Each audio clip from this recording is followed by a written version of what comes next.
बच्चों की रात की कहानियाँ। कहानी नंबर 4, नन्ही सी मछली।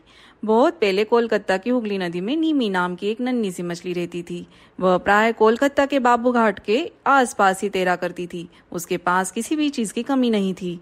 उसे ताजे स्वच्छ जल, अच्छे भोजन, ढेर सारे मित्र एवं तैरने का बड़ा क्षेत्र जैसी हर सुविधा मिली हुई थी, जो एक मछली के सुखमय जीवन के लिए जरूरी है। फिर भी वह बहुत दुखी रहती थी, क्योंकि वह थी बहुत ही छोटी। वह व्हेल एवं शार्क जैसी बनना चाहती थी। वह अक्सर अपनी सहेलियों से कहती, काश इन नदी के अन्य मछलियों की तरह मैं भी बड़ी होती। बड़ी मछलियां कितनी ताकतवर होती है। बड़ी मछलियों का तो कोई कुछ बिगाड़ भी नहीं सकता। जरूरत पड़ने पर वो तो छोटी मछलियों को भी खा जाती है। कुल मिलाकर पानी में तो बड़ी मछलियों का ही राज रहता है। एक दिन सुबह सुबह नीमी अपनी सहेलियों के साथ घाट के पास तैर रही थी। सभी आंख में चोली का खेल खेल रही थी। उसकी कुछ सहेलियां उससे बड़ी थी। नीमी पहले की तरह आज भी अपने आकार को लेकर उदास थी। उसकी सहेलियां पानी में पकड़म पकड़ाई का खेल खेल रही थी कि अचानक कोई चीज पानी में आकर छप से गिरी।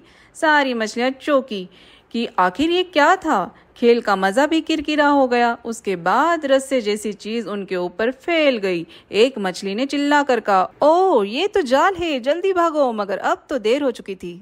सभी मछलियां जाल में फंस गई। नीमी भी जाल में थी। डर के मारे सभी मछलियों का बुरा हाल था। यह मछुआरा हमें पानी से बाहर ले जाएगा और पानी से बाहर निकलते ही हम तड़प तड़प कर मर जाएंगे। मछुआरा हमें बाजार में ले जाकर बेच देगा और आदमी हमें काट कर पकाएंगे, फिर खा जाएंगे। लगभग अपनी निश्चित मृत्यु के बारे में सोच सोच कर मछलियां बहुत डरी हुई थी। मगर मछुआरे ने जैसे ही जाल पानी से ऊपर खींचा, मीनी और अन्य छोटी मछलियां जाल के बड़े बड़े छिद्रों से बाहर आकर छपाक से नदी में कूद पड़ी। एक नन्ही सी मछली बोल उठी, भगवान आपने हमें छोटा बनाकर आज हमारी रक्षा की है, इसके लिए आपको धन्यवाद। उस घटना के बाद नीमी अपने आकार को लेकर कभी उदास नहीं हुई। वह जब भी प्रार्थना करती, भगवान को धन्यवाद देती कि उन्होंने उसे इतना छोटा बनाया है। इस कहानी से हमें क्या शिक्षा मिलती है? इस कहानी से हमें यह शिक्षा मिलती है कि भगवान ने हमें जैसे भी बनाया है उसमें खुश रहना चाहिए। चलो बच्चों, हम कल फिर मिलेंगे एक नई कहानी के साथ। Good night.